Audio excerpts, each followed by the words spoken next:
बिस्मिल्लाहिर्रहमानिर्रहीम। अस्सलाम वालेकुम स्टूडेंट्स। लेक्चर 8 का जो है सेशन 2 जो हम स्टार्ट करने वाले हैं। लास्ट क्लास में हमने इंडिफरेंस कर्व जो है वो ड्रॉ किया था और हमने ये देखा था कि इंडिफरेंस कर्व कॉम्बिनेशन है उन डिफरेंट बंडल्स का जो कि कंज्यूमर को same level of satisfaction provide कर रहे हैं। तो हर वो बंडल जो एक इंडिफरेंस कर्व पर होगा उसकी सेटिस्फेक्शन इक्वल होगी। जो हाई इंडिफरेंस पे होगा उसका सेटिस्फेक्शन हायर, जितना ओरिजिन से दूर होगा, far away from the origin, ठीक है, तो उतनी सेटिस्फेक्शन ज्यादा होगी और जितना नियर टू ओरिजिन होगा उतनी उसकी सेटिस्फेक्शन कम होगी। ये सब चीजें हमने लास्ट सेशन में डिस्कस कर लिया था। अच्छा, अब इंडिफरेंस मैप मैंने बताया था कि जो प्लेन था एक्स वाई प्लेन जिसमें हमने गुड्स प्लॉट की थी, तो उसमें सिर्फ एक इंडिफरेंस कर्व मौजूद नहीं है बल्कि हर पॉइंट पे डिफरेंट कॉम्बिनेशन मौजूद है और हर कॉम्बिनेशन पे एक इंडिफरेंस कर्व एग्जिस्ट करता है। तो तमाम जो इंडिफरेंस कर्व उनको बेसिकली इंडिफरेंस मैप कहते हैं। तो इंडिफरेंस मैप बेसिकली क्या है? Graph containing a set of indifference curves showing the market basket among which a consumer is indifferent। ये एक इंडिफरेंस कर्व नहीं है बल्कि सेट ऑफ इंडिफरेंस कर्व है जिसमें मार्केट बंडल्स मौजूद हैं जिसको कंज्यूमर जो है वो same level of satisfaction provide कर रहे हैं, या आप कह सकते हैं कंज्यूमर जो है वो इनडिफरेंट है। ठीक है,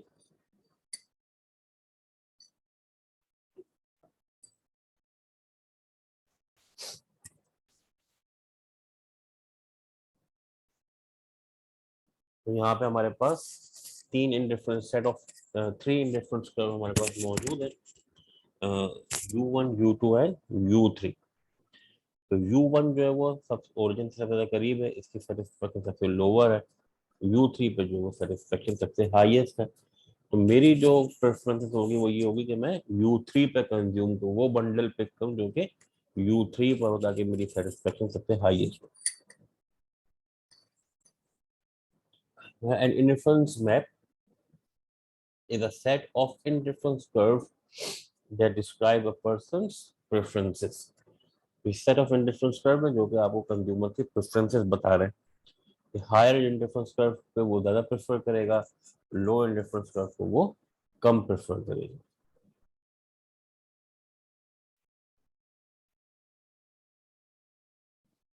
तो बंडल ए जो है वो इंडिफरेंस कर्व U3 पर है, बंडल बी जो है वो इंडिफरेंस कर्व U2 पर है और डी जो है वो इंडिफरेंस कर्व U1 पर है। तो ए जो है वो सबसे ज्यादा सेटिस्फेक्शन प्रोवाइड करेगा, बी उससे कम और डी सबसे कम सेटिस्फेक्शन प्रोवाइड करेगा। तो any market basket on indifference of U3 such as basket A is preferred to any basket on curve U2, example basket B। Indifference of U3 पे कोई भी bundle हो जैसे A है, वो आपको ज्यादा सेटिस्फेक्शन या वो बंडल ज्यादा प्रेफर्ड होगा as compared to any bundle which is on the indifference curve U2, like the bundle B, which in turn is preferred to any basket on U1। Bundle B जो है वो prefer किया जाएगा किसी भी ऐसे बंडल के जो कि इंडिफरेंस कर्व U1 पर, जैसे कि डी। ठीक है, तो हमने यहाँ पे ये चीज डिस्कस की कि जितना indifference curve far away from the origin होगा उतना ज्यादा जो है वो उस पर सेटिस्फेक्शन ज्यादा होगी, और जितना नियर टू ओरिजिन होगा उतनी जो सेटिस्फेक्शन लो हो।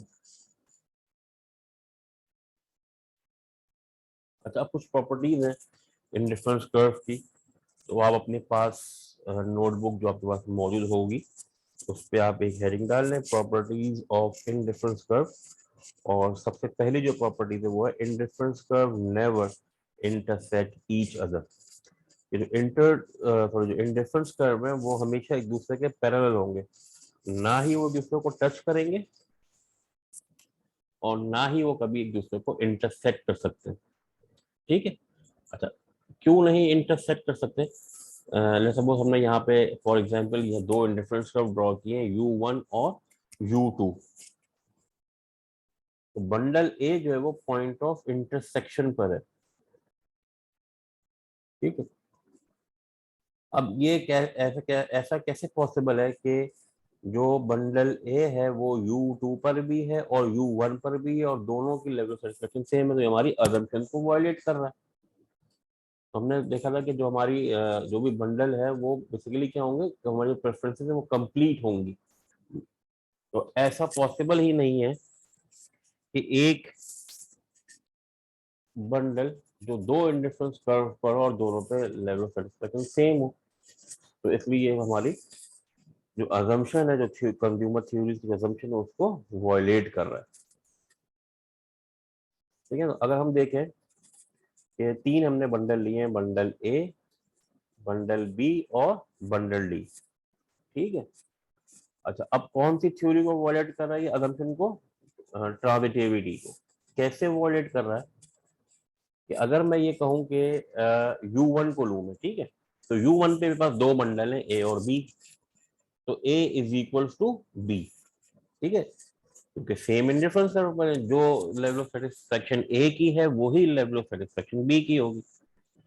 ये हमने U1 की बात कर ली, और हम U2 की बात कर लेते हैं। U2 जो है वो, U2 पे दो बंडल है हमारे पास ए और डी, ए और डी की भी सेटिस्फेक्शन बराबर है, तो ए इज इक्वल टू डी और ए इज इक्वल टू बी।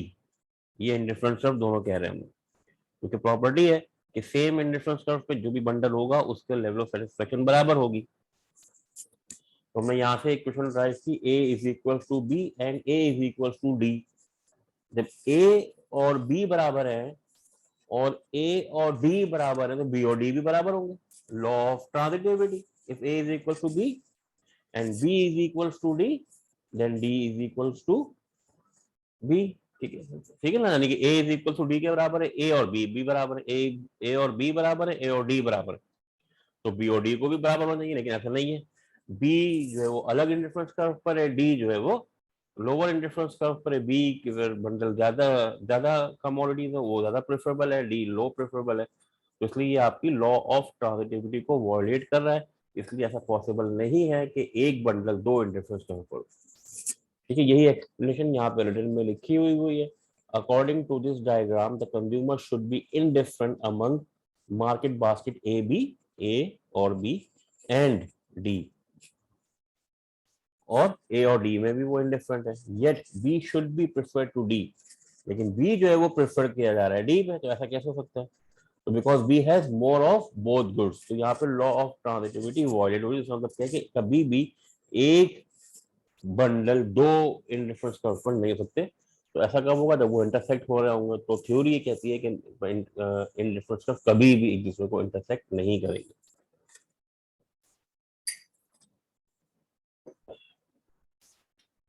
ठीक है, उम्मीद है कि ये क्लियर हो गया होगा। फिर भी अगर इसमें कोई भी क्यूरीज हो तो आप ये व्हाट्सएप पर मुझसे पूछ सकते हैं।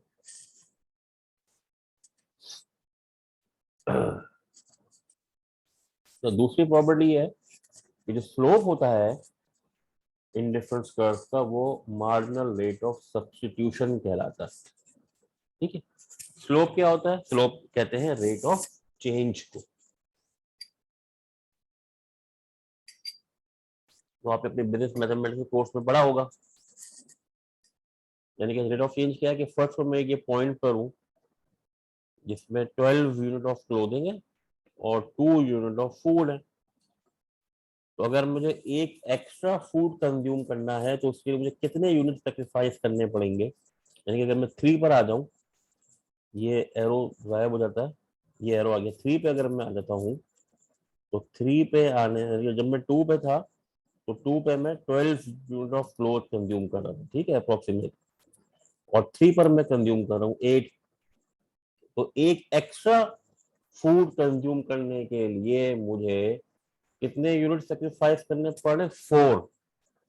तो माइनस रेट ऑफ सब्स्टिट्यूशन क्या हुआ? -4 हुआ। तो आपको सेम इंडिफरेंस कर्व पर रहने के लिए अगर आपको एक एक्स्ट्रा यूनिट कंज्यूम करना है तो आपको दूसरे गुड को सेक्रीफाइस करना होगा। जिस रेट पे वो आपको वो सेक्रीफाइस करना पड़ा, जैसे यहाँ पे हमने 4 के रेट पे, 4 -4 किसी को शो कर रहा है, लेफ्ट हो, आप उसको छोड़ना है, फॉरगॉन करना है। तो मार्जिनल रेट ऑफ सब्स्टिट्यूशन हमेशा क्या होगा, नेगेटिव होगा। जो इंडिफरेंस कर्व वो भी क्या है आपके पास, डाउनवर्ड स्लोप है। जो स्लोप होता है इंडिफरेंस कर्व का वो नेगेटिव होता है और उसको मार्जिनल रेट ऑफ सब्स्टिट्यूशन कहलाता है। जो आप सब्स्टिट्यूट कर रहे हैं एक एक्स्ट्रा यूनिट ऑफ फूड को कंज्यूम करने के लिए आपको कितने यूनिट सेक्रीफाइस करने पड़ेंगे क्लोथिंग के, वो आपका मार्जिनल ऑफ सब्स्टिट्यूशन कहलाता है। और वो हर पॉइंट पे अलग अलग होगा, ठीक है। जितना आप डाउनवर्ड मूव करते जाएंगे उतना आपका जो मार्जिनल रेट ऑफ सब्स्टिट्यूशन है वो कम होता चला जाएगा, ठीक है ना। ये बात याद रखना, इसको भी हम आगे भी डिस्कस करेंगे क्यों ऐसा क्यों होता है। अब देखो इसकी लॉजिक समझो। यानी कि अगर मैं इस वाले पॉइंट को जो 14 पर है, ठीक है, तो 14 पे शायद मेरे पास 2 आ रहा है, 12 पे कुछ 2.5 समथिंग आएगा। तो बहरहाल तो ये मेरे पास ज्यादा क्वांटिटी है और 14 पे मेरे पास सिर्फ 2 यूनिट है। तो मैं एक एक्स्ट्रा फूड कंज्यूम करने के लिए ज्यादा सेक्रीफाइस कर सकता हूँ क्लोथिंग को। अच्छा, अगर मैं 4 पे आ जाऊँ, 4 यूनिट ऑफ मेरे पास फूड्स हो, तो 4 पे मेरे पास जो क्लोथिंग है वो तकरीबन 5 बनेगी, 4.something, 4 ही कर लो चलो। तो अब मेरे पास फूड ज्यादा है और क्लोथिंग जो है वो कम है। तो अब यहाँ पे मैं कम सेक्रीफाइस करना चाहूंगा। देखो जो कर्व है वो फ्लैट होता जा रहा है, तो यहाँ पे जो रेट ऑफ सब्स्टिट्यूशन है वो पॉइंट्स में होगा। यहाँ पे रेट ऑफ सब्स्टिट्यूशन 4 में था, यहाँ पे पॉइंट्स में हो गया। तो जो चीज आपके पास जितनी ज्यादा होती है वो आप ज्यादा उसको इजीली ज्यादा अमाउंट छोड़ सकते हो, ठीक है। और जो चीज जितनी कम होती है वो आपसे नहीं छोड़ी जाती, तो आप पहले ही कम इस्तेमाल कर रहे हैं, ठीक है ना। जैसे इसको आप इस तरीके से समझ लें कि आप जो है वो आपके पास घर में दाल जो बहुत ज्यादा आ रही है और गोश्त बहुत महंगा है, वो आप नहीं इस्तेमाल कर रहे। तो एक दिन आपका मूड हुआ कि चलो मैं दाल नहीं खाता, कुछ पैसे बचा के गोश्त खरीदो। गोश्त 800 रुपए किलो है, दाल 50 रुपए किलो है। अच्छा, दाल आपके घर में ज्यादा भी आ रही है क्योंकि सस्ती है, तो आप दाल को ज्यादा सेक्रीफाइस कर देंगे। आप ये ठीक है मैं 4 किलो दाल नहीं खा रहा, तो 4 किलो दाल नहीं खाऊंगा तो आधा किलो गोश्त मुझे मिल जाए या 1 किलो गोश्त मिल जाए, ठीक है ना। तो जो चीज वो आप इजीली ये डिसीजन आप ले लेंगे, सेक्रीफाइस कर देते हैं उस चीज के लिए जो चीज आपके पास कम होती है, और जो चीज ज्यादा होती है वो आप ज्यादा सेक्रीफाइस करने के लिए तैयार होते हैं। तो यही इसीलिए जो मार्जिनल रेट ऑफ सब्स्टिट्यूशन है वो जैसे जैसे आप डाउनवर्ड मूव करते जाते हैं, क्योंकि अब जब आप टॉप पर हैं तो यहाँ पे ये वाई वाला गुल आपके पास ज्यादा है, और जैसे से आप डाउनवर्ड मूव करते जाएंगे वैसे वैसे आपके पास वाई की वैल्यू कम होती चली जाएगी और इसका रेट जो है वो डिक्लाइन होता चला जाएगा, ठीक है। तो बहरहाल ये आगे प्रॉपर्टी है law of diminishing margin of substitution, वो भी हम आगे उसको डिटेल में डिस्कस करेंगे, ठीक है। तो कह रहा है the magnitude of the slope of an indifference curve. देखिए स्लोप क्या है, रेट ऑफ चेंज। मैग्नीट्यूड का मतलब क्या है कि कितने नंबर में, 4 है वो 5 है, वो जो भी मैग्नीट्यूड है रेट ऑफ चेंज यानी कि स्लोप का जो भी मैग्नीट्यूड है इंडिफरेंस कर्व के, वो क्या मेजर करता है, कंज्यूमर का marginal rate of substitution between two good, के वो किस रेट पे सब्स्टिट्यूट कर रहा है एक यूनिट ऑफ गुड का दूसरे से, ठीक है। तो इंडिफरेंस कर्व का स्लोप हो क्या कहलाता है, मार्जिनल रेट ऑफ सब्स्टिट्यूशन, या सेकंड प्रॉपर्टी। और ये हमेशा नेगेटिव होगा क्योंकि कर्व डाउनवर्ड है। आप हमेशा जब एक चीज को इंक्रीज करेंगे दूसरा कम करना पड़ेगा। अगर आप इस फूड बढ़ा दें और क्लोथिंग को कम ना करें तो आप इंडिफरेंस कर्व को नए इंडिफरेंस कर्व पर आ जाएंगे ना। जैसे अगर 2 पर आप सपोज 12 यूनिट कंज्यूम कर रहे हैं और आप कहें मैं 12 भी कंज्यूम करूंगा और फूड के 3 कर दूंगा, तो फिर वो पॉइंट इस इंडिफरेंस कर्व पे नहीं होगा, वो हायर इंडिफरेंस कर्व पे आप चले जाएंगे। तो हमेशा सेम इंडिफरेंस कर्व पे अगर आप ये डिसीजन लें कि मुझे एक गुड को एक्स्ट्रा कंज्यूम करना है तो आपको दूसरे गुड्स को सेक्रीफाइस करना होगा, इसलिए marginal rate of substitution is always negative, ठीक है। अब यहाँ पे वो एग्जाम्पल से बता रहा है एक कि देखो जब आप पॉइंट ए पे थे तो पॉइंट ए पर आपका जो मार्जिनल रेट ऑफ सब्स्टिट्यूशन है वो कितना है, -6 है। यानी कि आप ये पॉइंट ए पे सिर्फ 1 यूनिट कंज्यूम कर रहे थे फूड का और 16 यूनिट कंज्यूम कर रहे थे क्लोथ के। तो आपने एक एक्स्ट्रा यूनिट फूड कंज्यूम करने के लिए 6 यूनिट आप सेक्रीफाइस करने के लिए तैयार है। तो जब आप 2 पर आ गए तो 2 पे जो आपके पास पॉइंट बी पे जब आप आ गए तो अब आप कंज्यूम कर रहे हैं 10 क्लोथ के और 2 यूनिट कंज्यूम कर रहे हैं फूड के। तो अब आपके पास ये कुछ कम हो गया। तो अब आप एक एक्स्ट्रा फूड कंज्यूम करने के लिए 4 यूनिट सेक्रीफाइस कर रहे हैं।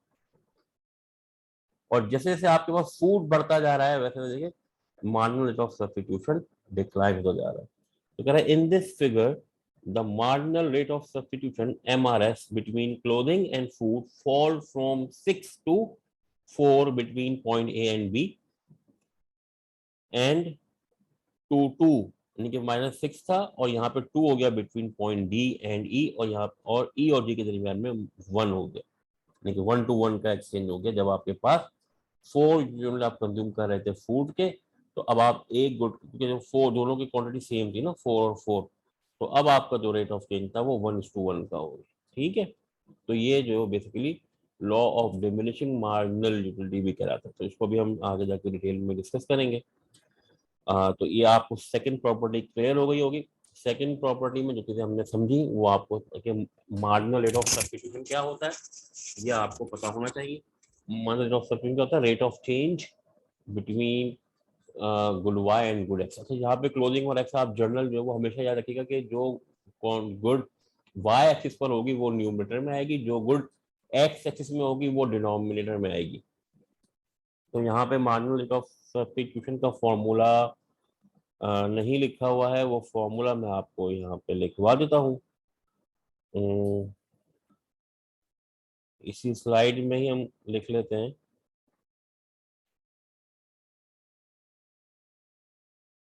Marginal rate of substitution is equals to change in y। ठीक है, सिंबल यूज करना होगा।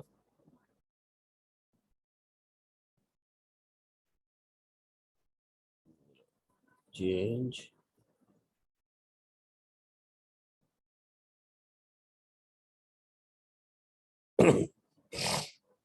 Change in y divided bye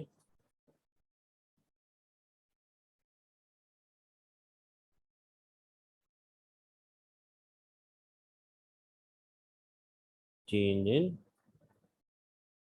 x।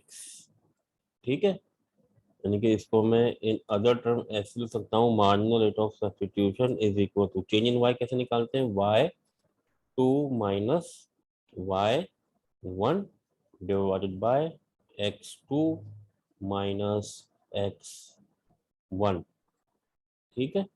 तो अगर मैं आपसे कहूँ कि marginal rate of substitution calculate करें between point B and point D तो पॉइंट बी पर पॉइंट बी इनिशियल है, पॉइंट बी से पॉइंट डी पे जा रहे हैं, डी फाइनल है। ठीक है, तो point B to point D लिखा मैं आपको मेंशन करूंगी। जब पॉइंट बी से पॉइंट डी पे आप जा रहे हैं तो मार्जिनल ऑफ सब्स्टिट्यूशन कितना है ये आप बताएं। तो आप सबसे पहले जो बी होगा ये इनिशियल पॉइंट है, डी कौन सा है? Final point. तो जो बी पर जो वाई होगा वो y1 कहलाएगा और x होगा वो x1 कहलाएगा। ठीक है, तो अगर हम यहाँ पे देखें 2 ही ले लेते हैं, वैसे ये एक्यूरेट नहीं है। ये जो है वो 10 है यानी कि y1 10 है और y2 यानी जब डी पे आ गए वो है 6। ठीक है, y2 10 और सॉरी y1 10 है और y2 6 है तो ये हो जाएगा 6 minus 10, 6 minus 10 divided by x2 minus x1। तो x2 x की वैल्यू होगी जो फाइनल पॉइंट पे डी पे थी तो वो कितना के पास 3 और b पे कितना है ये 2। तो x1 2 है और x2 जो है वो 3 है तो ये जाएगा 3 माइनस 1। तो यहाँ पे आपके पास मार्जिनल रेट ऑफ सब्स्टिट्यूशन कितना आ जाएगा? 6 माइनस 10 माइनस 4 डिवाइड बाई 1 तो ये आ गया आपके पास -4। ठीक है, तो इस तरीके से अगर आपको डेटा दिया जाए ये 2 पॉइंट है इनमें। जैसे अब देखो ये तो क्लोथिंग और फूड को ले रहा है ना, कोई भी गुड्स हो सकती है, तो इसलिए मैंने जनरल टर्म में कहा कि वाई हमेशा क्या होगा, हमेशा जो गुड वाई पे होगी वो न्यूमरेटर में आएगी, जो एक्स एक्सिस पर होगी वो डिनोमिनेटर में आएगी। ठीक है, तो ये मैंने आपको साथ साथ कुछ कैलकुलेशंस भी आपको मैंने करके दिखा दी हैं। आप अब इसको कैलकुलेट कर सकते हैं पॉइंट डी से पॉइंट ई पे, और चेक करोगे माइनस ऑफ सब्स्टिट्यूशन -2 आएगा। ठीक है, ये आप चेक भी कर सकते हैं। तो एग्जाम पॉइंट ऑफ व्यू से ये ध्यान में रखिएगा कि इस तरीके से मैं आपको कुछ वैल्यूज दे सकता हूँ और आपसे कहा जा सकता है कि calculate the margin of substitution.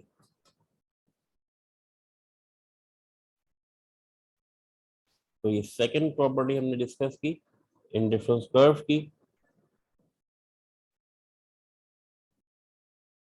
Margin rate of substitution basically क्या है, maximum amount of a good that a consumer is willing to give up in order to obtain one additional unit of another good।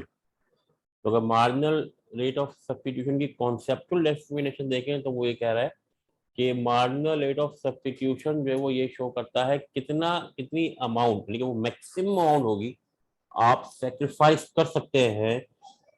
किस लिए sacrifice कर सकते हैं, ताकि आप एक एडिशनल यूनिट दूसरी गुड का कंज्यूम कर सकें। तो जो मैक्सिमम अमाउंट है जो आप सेक्रीफाइस करने के लिए तैयार हैं एक extra unit of good x consume करने के लिए, उसको हम मार्जिनल रेट ऑफ सब्स्टिट्यूशन कहते हैं। किस तरीके से वो कैलकुलेट किया जाता है, पूरी कैलकुलेशन भी हमने देख ली कि जो स्लोप होता है इंडिफरेंस कर्व का वही हमें मार्जिनल रेट ऑफ सब्स्टिट्यूशन की वैल्यू बता रहा होता है।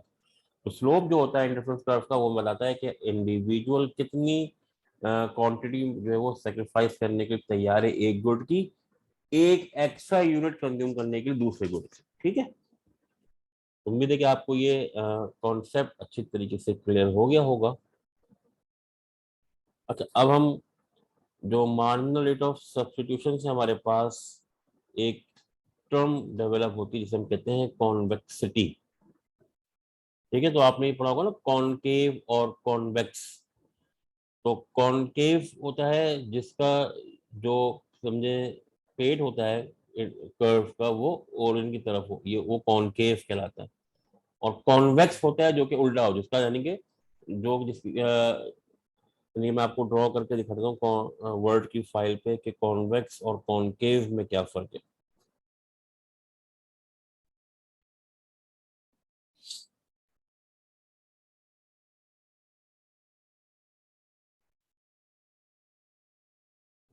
पहले मैं स्टॉप शेयर करूं और यहाँ पे मैं वर्ड की फाइल,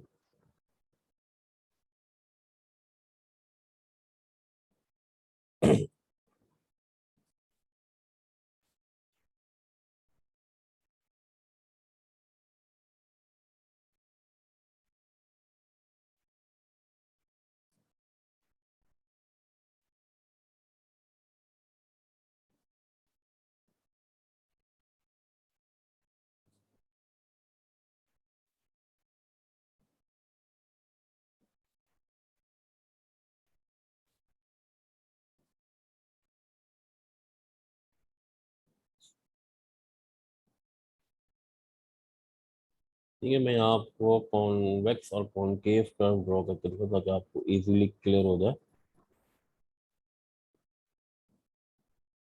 ये हमारे पास एक्स एक्सेस है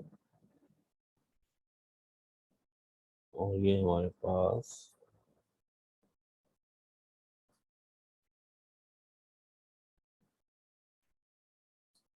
ठीक है।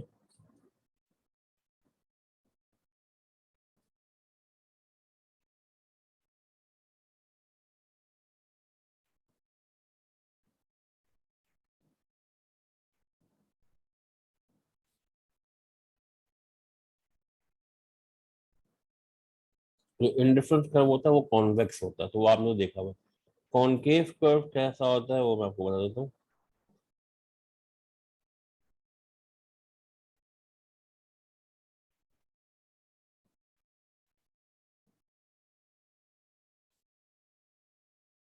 ठीक है, ये जो कर्व है ये कॉनकेव है। ठीक है, तो इंडिफरेंस देखो ये भी डाउनवर्ड स्लोप है।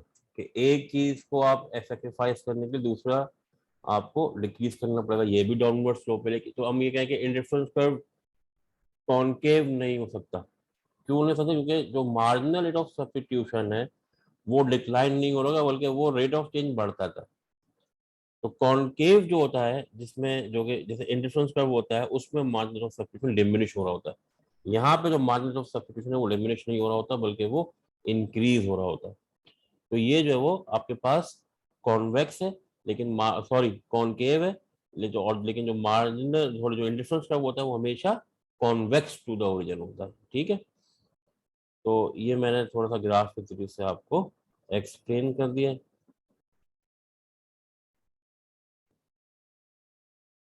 इसको हम डिस्कस कर लेते हैं। Observe that the marginal rate of substitution fall as we move down the indifference curve. जैसे हमने देखा, जैसे हम डाउनवर्ड मूव हो रहे थे, marginal rate of substitution decline हो रहा था। पहले -6 था, फिर -4 हो गया, फिर -2 हुआ, फिर -1 हुआ। So the decline in the marginal rate of substitution reflect our fourth assumption regarding consumer preferences, a diminishing marginal rate of substitution. Diminishing marginal of substitution क्या है कि जैसे जैसे आपकी एक गुड x इंक्रीज होता जाएगा, यानी कि आप डाउनवर्ड मूव करते जाएंगे, जो मार्जिनल रेट ऑफ सब्स्टिट्यूशन है, जो रेट ऑफ चेंज है, वो डिक्लाइन होता चला जाएगा। तो when the MR is diminishing along a interference curve, the curve is convex. तो जब भी स्लोप डिमिनिश हो रहा होता है, वो कर्व जिसका स्लोप डिमिनिश हो रहा हो, जैसे से हम डाउनवर्ड मूव करें, वो कर्व हमेशा कॉन्वेक्स टू द ओरिजिन होगा। जैसे इंडिफरेंस कर्व होता है, कॉनकेव नहीं होगा। ठीक है, तो ये हमारी फोर्थ अजम्पशन जो थी, law of diminishing model of substitution, उसको ये फुलफिल कर रहा है।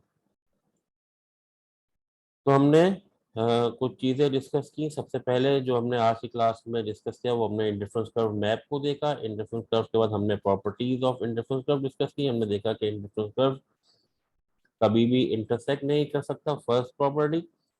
उसके हमने देखा कि जो मार्जिनल जो स्लोप है इंडिफरेंस कर्व का, वो मार्जिनल रेट ऑफ सब्स्टिट्यूशन कहलाता है। और थर्ड जो है मार्जिनल रेट ऑफ सब्स्टिट्यूशन, हमें जो जो इंडिफरेंस कर्व है is always convex to the origin due to the law of diminishing marginal of substitution. तो law of diminishing marginal of substitution क्या है कि जैसे जैसे आप एक गुड को इंक्रीज करेंगे या कर्व पे डाउनवर्ड मूव करेंगे, जैसे ए से बी आए, बी से डी आए, तो marginal rate of substitution decline होता जाएगा। इस लॉ को हम law of diminishing marginal rate of substitution कहते हैं। ठीक है, तो ये हमने कुछ प्रॉपर्टीज थी जो हमने डिस्कस की। अब हम कुछ स्पेशल केसेस डिस्कस कर। अच्छा, यहाँ पे मैं पॉज कर दूँ, कुछ चीजें आपको अगर नोट डाउन करनी है तो वो नोट डाउन कर लें, या कुछ पॉइंट्स लिखने हैं या क्वेश्चंस आपने बिल्ड करने, तो अभी आप हाथ के हाथ इसको नोट कर लें, ताकि फिर हम जो वो जब आप क्यूरी करें तो मैं उसको रिस्पॉन्ड कर सकूं। तो 1 मिनट का बस मैं पॉज ले रहा हूँ, फिर मैं इसको आगे कंटिन्यू करता हूँ। अब फिर हम जो कुछ special types of indifference curve को डिस्कस करेंगे।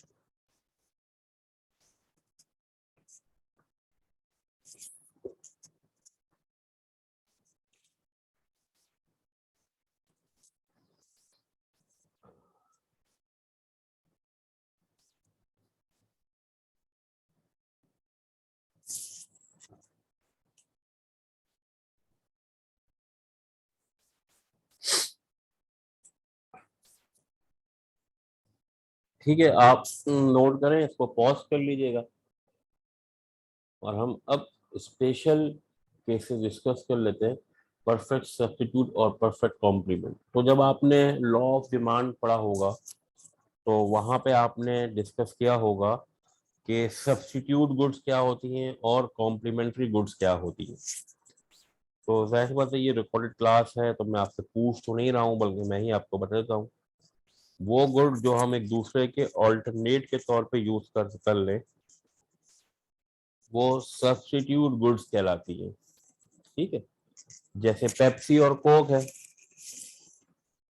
तो अच्छा ये उस इंडिविजुअल के लिए है जो कि पेप्सी और कोक के टेस्ट को एक जैसा समझता है। ठीक है, उसके लिए पेप्सी और कोक सब्स्टिट्यूट है, परफेक्ट सब्स्टिट्यूट। यानी कि अगर प्राइस ऑफ कोक इंक्रीज होगी, तो आप कोक को छोड़ के पेप्सी पीना शुरू कर देंगे। कोक की प्राइस कम होगी तो आप पेप्सी को कम करके आप शुरू कर देंगे पीना कोक, ठीक है ना। अच्छा परफेक्ट सब्स्टिट्यूट का मतलब क्या है कि आप एक गुड को कंप्लीटली छोड़ देंगे, यानी कि अगर फर्स्ट को कोक जो है वो 25 की हो और पेप्सी 30 की हो, तो आप पेप्सी की कंजम्पशन को जीरो कर देंगे और सारी की सारी जो आप कंज्यूम करेंगे वो कंज्यूम करेंगे आप कोक, ठीक है, जो कि सस्ती है, 25 की कोक है, 30 की पेप्सी। तो ये ऐसी गुड जो है वो परफेक्ट सब्स्टिट्यूट कहलाएंगी। तो कह रहा है टू परफेक्ट सब्स्टिट्यूट की डेफिनेशन बता रहा है, two goods for which the marginal rate of substitution of one for the other is a constant. कह रहा है कि वो गुड्स जिनका मार्जिनल रेट ऑफ सब्स्टिट्यूशन जो वो कांस्टेंट हो, तो उसको हम परफेक्ट सब्स्टिट्यूट कहते हैं। यानी कि आप जो रेट है वो कांस्टेंट रहेगा, क्योंकि आप पेप्सी को छोड़ के सारा कोक पी रहे हैं या कोक छोड़ के आप पेप्सी पी रहे हैं, तो चाहे आपके पास ज्यादा हो या कम हो, जो रेट ऑफ सब्स्टिट्यूशन है वो कांस्टेंट रहेगा। तो ऐसे गुड्स जिनका रेट ऑफ सब्स्टिट्यूशन कांस्टेंट हो, वो गुड्स परफेक्ट सब्स्टिट्यूट कहलाती है, ठीक है। अच्छा कॉम्प्लीमेंट्री गुड्स वो होती है जो आप एक दूसरे के साथ यूज करते हैं, जैसे टी और मिल्क है, ठीक है। तो आप जब चाय पियेंगे तो उसमें दूध होना जरूरी है, जैसे कार और पेट्रोल है, पेन और इंक है, ये तमाम जो है वो गुड्स हैं जो कि एक दूसरे के साथ इस्तेमाल होती है, लाजम मलजूम कहलाती है, तो वो गुड कॉम्प्लीमेंट्री गुड्स कहलाती है, ठीक है। तो परफेक्ट कॉम्प्लीमेंट क्या है, two goods for which the marginal rate of substitution is zero और infinite, the indifference curve are shaped as right angles. कह रहा है वो गुड जिन, अच्छा उनके दरमियान में सब्स्टिट्यूशन हो ही नहीं सकती, जैसे कार और टायर है, अगर आप कार खरीद रहे हैं तो आपको टायर भी लेना, ये नहीं कि आपने कार नहीं ली, कार महंगी है ज्यादा टायर खरीद के रख रहे तो कार ही नहीं, क्या करोगे टायर का। पेन महंगा हो गया, इंक सस्ती हो गई, आपने कहा चलो इंक खरीद ले तो पेन बाद में लूंगा, ऐसा आप नहीं कर सकते। तो मार्जिनल रेट ऑफ सब्स्टिट्यूशन क्या होगा, जीरो होगा या इनफाइनाइट होगा। तो इनडिफरेंस कर्व का जो शेप है वो राइट एंगल होगा और सब्स्टिट्यूट का जो वो स्ट्रेट लाइन होगी। तो ये ड्रॉ करके आपको यहाँ दिखाए हुए भी है। अच्छा बैड गुड्स क्या है, वो गुड्स होती है जो कि आप प्रेफर नहीं कर रहे होते कंज्यूम करने को, उसको हम बैड गुड कहते हैं। तो ये देखो ये परफेक्ट सब्स्टिट्यूट का है, यानी कि या क्या होगा 1 to 1, यानी कि जब आप या तो 1 ऑरेंज जूस ले रहे होंगे उस वक्त आपके पास 0 गुड होंगे, किसका, एप्पल जूस का, या आप 1 एप्पल जूस ले रहे होंगे और 0 ऑरेंज जूस। तो हाई इंडिफरेंस कर्व क्या है 4, यानी कि आपको ज्यादातर पैसे तो या तो 4 और 4, या तो आप 4 के 4 यूनिट कंज्यूम करेंगे ऑरेंज जूस के, या 4 के 4 कंज्यूम करेंगे इसके एप्पल के। तो जो ये परफेक्टली सब्स्टिट्यूट है, ठीक है। तो जो इसका स्लोप है वो कांस्टेंट रेट ऑफ चेंज है वो 4 ही रहेगा। अच्छा अब ये देखो, ये जो आपका, अच्छा जब आप यार, अच्छा अब होगा क्या कि सेटिस्फेक्शन कैसे बढ़ेगी, या तो आप एक ऑरेंज जूस पी रहे हैं तो आपकी सेटिस्फेक्शन होगी, अगर आप 4 ऑरेंज जूस पी रहे हैं तो आप हायर इंडिफरेंस कर्व पर होंगे, या आप 4 एप्पल जूस पी रहे हैं तो भी आप हायर इंडिफरेंस कर्व पर चले जाएंगे, ठीक है ना। तो अच्छा अब आप सब्स्टिट्यूट भी कर सकते हैं कि आप कहेंगे चलो मैं दो जो है वो ऑरेंज जूस ले लूं और दो एप्पल जूस ले लूं, ऐसा पॉसिबल नहीं है। तो या तो आप सारे के सारा ऑरेंज जूस कंज्यूम करेंगे या सारे के सारे एप्पल जूस कंज्यूम करेंगे। तो अगर आपको अपनी सेटिस्फेक्शन बढ़ानी है, तो अगर आप सारा एप्पल जूस पिए तो आप 1 पे होंगे या 2 पे होंगे या 3 पे होंगे या 4 पे होंगे, या 1 ऑरेंज जूस पी रहे होंगे या 2 ऑरेंज जूस या 3 या 4। तो सेटिस्फेक्शन आपकी इस तरफ बढ़ रही होगी, इस पॉइंट पे आप कहीं नहीं होंगे। अच्छा यहाँ पे हम देखते हैं परफेक्ट कॉम्प्लीमेंट्री गुड्स के ऊपर देखे थे। लेट्स सपोज मैंने कहा कि मैं एक राइट शूज और एक लेफ्ट शूज, तो मैं इन डिफरेंस व्यू 1 पर हूँ। अच्छा मुझसे कहा जाए कि नहीं आप दो लेफ्ट शूज ले लें और एक राइट शूज, तो तब भी आपकी सेटिस्फेक्शन यही रहेगी ना, मतलब आपको कहा जो हमेशा लेफ्ट शूज राइट शूज एक साथ खरीदते हैं, तो अगर मैं एक पेयर शूज का लूंगा तो मुझे ये सेटिस्फेक्शन मिल रही है। मुझे कोई कह के नहीं बस 3 लेफ्ट शूज के ले लो, उल्टे पैर के जूते ले लो और एक ही रखो, तो वो सेटिस्फेक्शन मेरी वो रहेगी, उसमें कोई फर्क नहीं पड़ेगा। या सीधे हाथ के 3 ले लो और एक उल्टे हाथ का ले लो, तब भी मुझे कोई फर्क नहीं पड़ेगा, सेटिस्फेक्शन सेम रहेगी, राइट एंगल, ठीक है, देख रहे हो। सेटिस्फेक्शन कब बढ़ेगी? 2 pair of shoes, 3 pair of shoes या 4 पेयर ऑफ शूज एक साथ आप ले रहे हो, क्योंकि कॉम्प्लीमेंट्री गुड्स है। यानी कि अब एक आप चाय जो है वो बगैर दूध के ले लो, तो जितनी चाय उतना दूध होगा, तो आपकी सेटिस्फेक्शन बढ़ती जाएगी और आप एक इंडिफरेंस कर्व से हाई इंडिफरेंस तक मूव करते जाएंगे। ठीक है, तो कह रहा है in diagram A Bob view orange juice and Apple juice a perfect substitute, he is always indifferent between a glass of one and a glass of the other। तो वो completely indifferent है कि चाहे वो ऑरेंज जूस पी ले या चाहे उसको एक एप्पल जूस मिल जाए, तब भी वो इसी इंडिफरेंस कर्व पर होगा। दो ऑरेंज जूस मिल जाए या दो एप्पल जूस मिल जाए, तब भी वो सेम इंडिफरेंस कर्व पर है। ठीक है, तीन मिल जाए, तीन ऑरेंज जूस मिल जाए, तब भी वो सेम इंडिफरेंस, तो कोई फर्क नहीं, तो वो परफेक्ट सब्स्टिट्यूट है। ठीक है, तो वो इस डायगोनल के ऊपर कहीं, जैसे यहाँ पे आप डायगोनल के ऊपर है ना, तो यहाँ पे वो एक्सचेंज नहीं कर रहा कि दो जो है वो दो जो है वो एप्पल जूस पी ले, दो ऑरेंज जूस पी ले, ऐसा कहीं ये पॉइंट कहीं पर भी नहीं आ रहा। ठीक है, तो इंडिफरेंस कर्व हमेशा में जो होगा वो जब परफेक्ट सब्स्टिट्यूट होगा, तो इसमें हमेशा आप कॉर्नर पे कंज्यूम करते हैं। तो कोई कॉर्नर है, ये पहले इंडिफरेंस कर्व का कॉर्नर, ये दूसरे का कॉर्नर, ये तीसरे का चौथे, हमेशा आप या तो यहाँ या यहाँ होंगे। परफेक्ट सब्स्टिट्यूट है।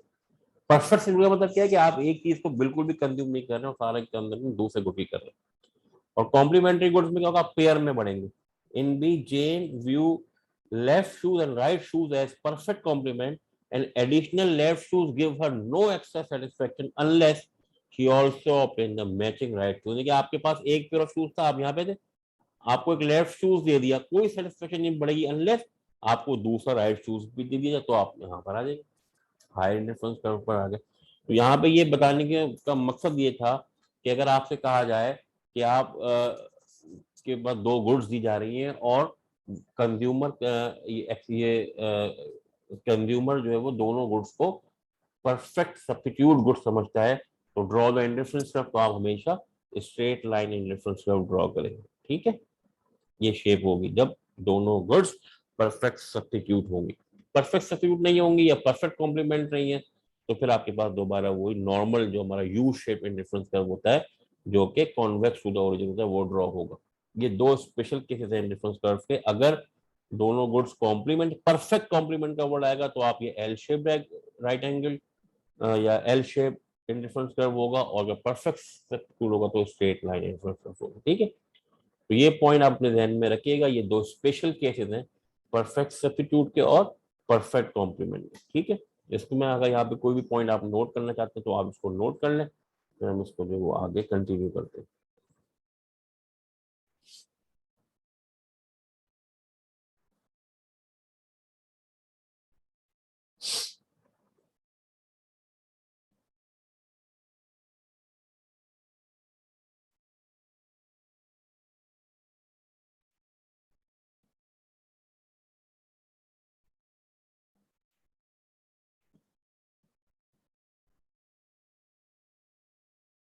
अच्छा, एक एग्जाम्पल है, इसको थोड़ा सा हम एग्जाम्पल केस स्टडीज को देख लेते हैं। कह रहा है preferences for automobile attributes can be described bye in reference curve. Automobile की जो प्रेफरेंसेस हैं उसको हम डिस्क्राइब कर रहे हैं डिफरेंस कर्व से। Each curve shows a combination of acceleration and interior space that give the same satisfaction. दो गुड्स वो ले रहे हैं, कह रहे हैं कि जो ऑटोमोबाइल आप ले रहे हैं तो उसमें आप दे रहे हैं इंटीरियर स्पेस, और दूसरा आप देख रहे हैं उसकी स्पीड एक्सेलरेशन के दरमियान आप इंडिफरेंस कर्व ड्रॉ कर रहे हैं।